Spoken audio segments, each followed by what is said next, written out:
Hi all, welcome to my channel Mahi vlogs 1 ఈరోజు అయితే కొత్త రెసిపీతో మీ ముందుకైతే వచ్చేసానండి. చింత చిగురు రోటి పచ్చడి ఎలా చేయాలో చూపించేస్తాను.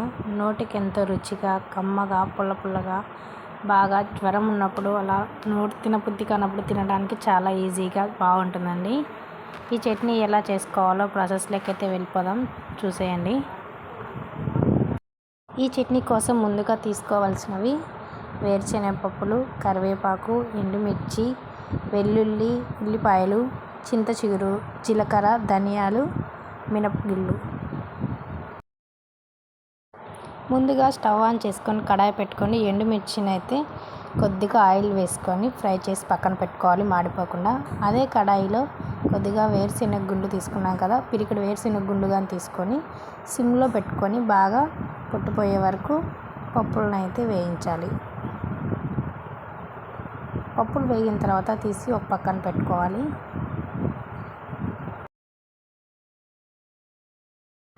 అదే కడాయిలో ముందుగా చూపించాం కదా, ధనియాలు, మినపగుళ్ళు వేసి కలర్ చేంజ్ అయ్యేంత వరకు వేయించి పక్కన పెట్టుకోవాలి.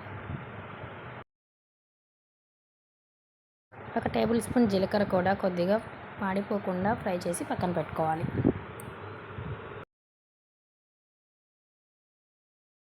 2 రెమ్మల కరివేపాకును అదే ప్యాన్లో వేసి 1-2 చుక్కల నూనె వేసి కొద్దిగా ఫ్రై చేసుకోవాలి. ఆకులు కొద్దిగా క్రిస్పీ అయ్యేంత వరకు చూసి ఫ్రై చేసుకోండి.